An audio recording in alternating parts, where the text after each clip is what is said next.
Welcome to the first tutorial for Music 72. Our first unit this semester is leading tone 7th chords, and it's a good transition because it reviews some material we are very familiar with from last year, but with a twist. So let's first look at the 7/7 chord. So you're familiar with the leading tone triad, T, Re, Fa. And the 7th you add to it, it's just T, Re, Fa, La. We're looking at it in minor. That's where it's most often used. This is the so-called fully diminished 7th chord. The 7/7 chord in major, T, Re, Fa, La, is a half diminished 7th chord. The voice leading is mostly the same. So this is a good introduction just to focus on the minor. So let's look at where these pitches are liable to go. Very much like linear dominants, they function well to expand tonic. So our bass in a root position 7/7, T is going to move to Do. So let's keep track of our template here.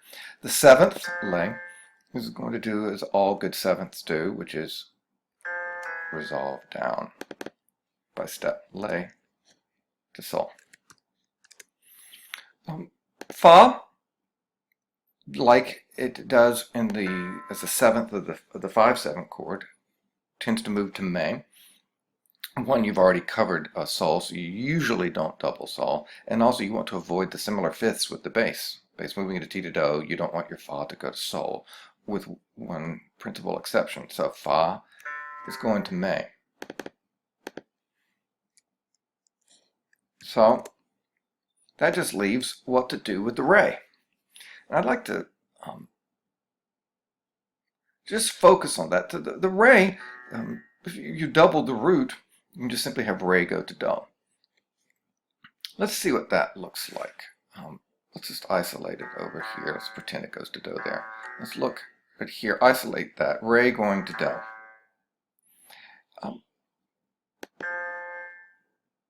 And compare that with the Fa, or with the La, the 7th. If La goes to Sol, which it has to as the 7th, and Re goes to Do, then you approach this final 5th, Do to Sol, from similar motion. Let's listen to it.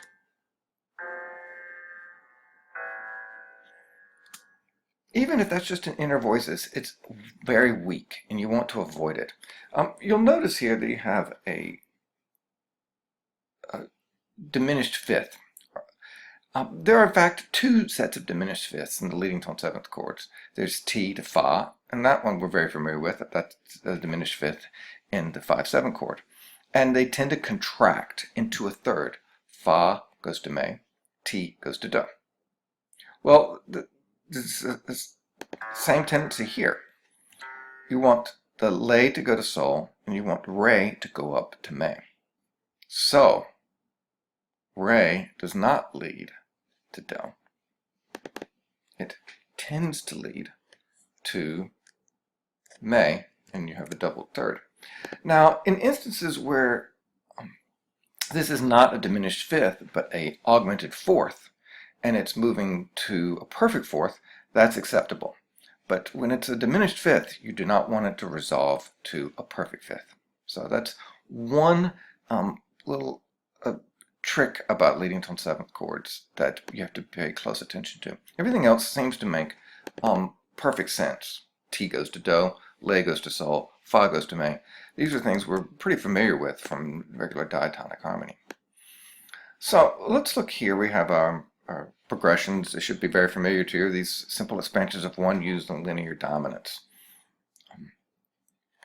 But I want to see what we do if we alter them for leading tone 7th chord. So let's just take these 4 progressions and look closely at them.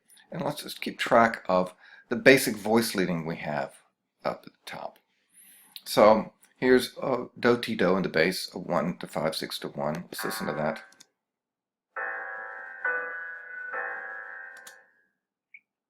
Familiar to you. So what's the difference between the 5/6/5 and the 7/7? Well, the short answer is not much, but the specific answer is that instead of sol, you have lay. So find the sol in this chord there and change it to lay. And so that makes it a 7/7 chord. Now, let's double check for that re to do and the lay to sol. So lay is going to sol, that's got to happen. We also have re to do here. But this re to do in the soprano forms an augmented fourth moving to a perfect fourth, or an augmented 11th moving to a perfect 11th. That's acceptable. You can do that. So let's listen.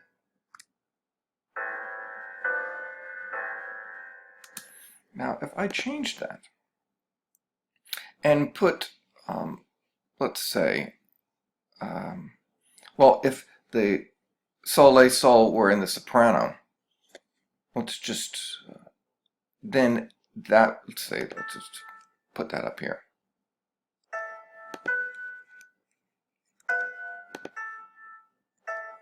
So I'll just play the soprano part here. You can hear the similar fifths that you would avoid. You don't want, so be careful if sol, lay, sol is in an upper voice.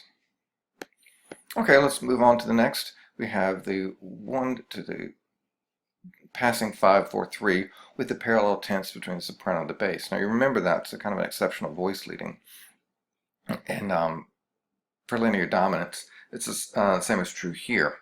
So let's look for the again, changing the sol to lay. Here's sol, moving to lay. Here's that progression.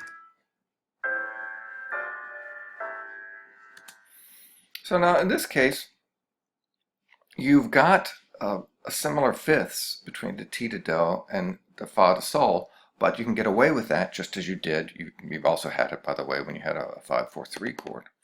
But you can get away with that because of the parallel tenths with the bass.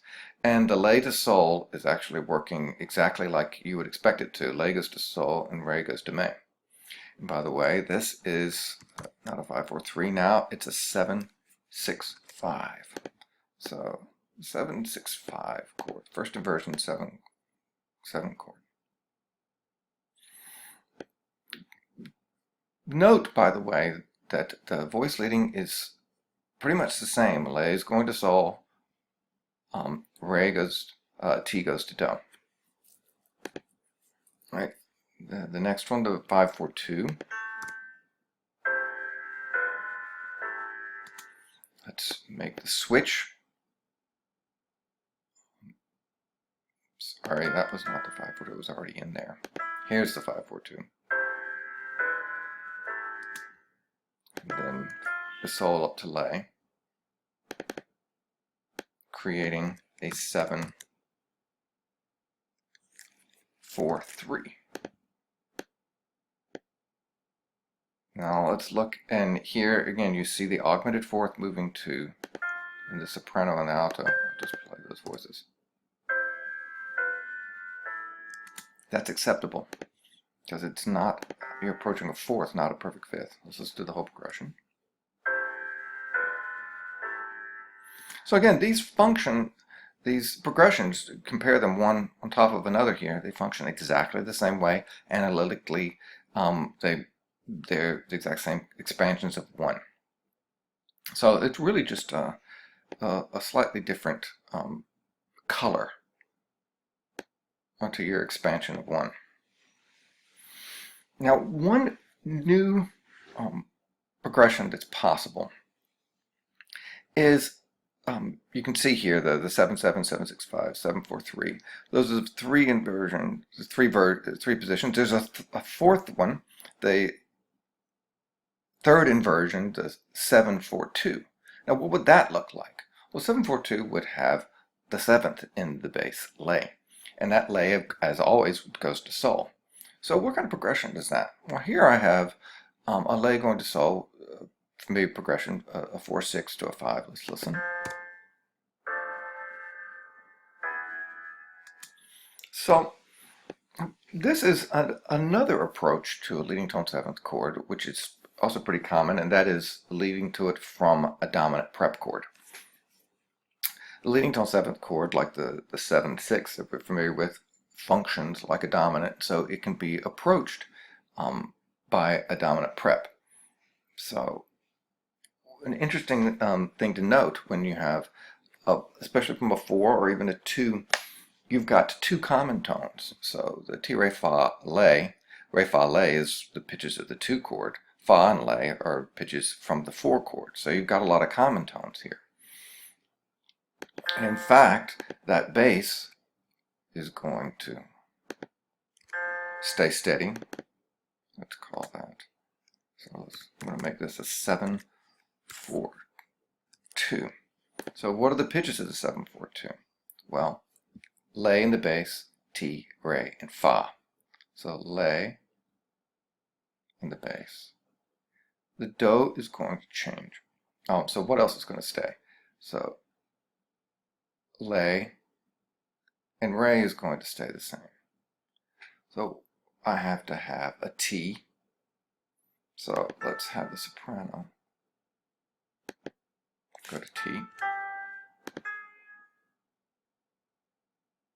And then let's have this other Do go to Re. So now I'll have La, Ti, Re, and Fa there. We'll just play that again, but you're holding basically two common tones. So let's listen to that.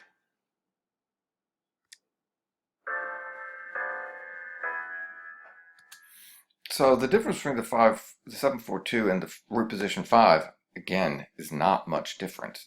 It has 3 of the same pitches. It's really, in fact, just a suspended bass. La is suspended under the 5 chord and then just resolves down La to Sol. So that's a very simple progression, and you usually approach that from a dominant prep chord. It could be any number of dominant prep chords with a lot of common tones, and you just simply hold the common tones.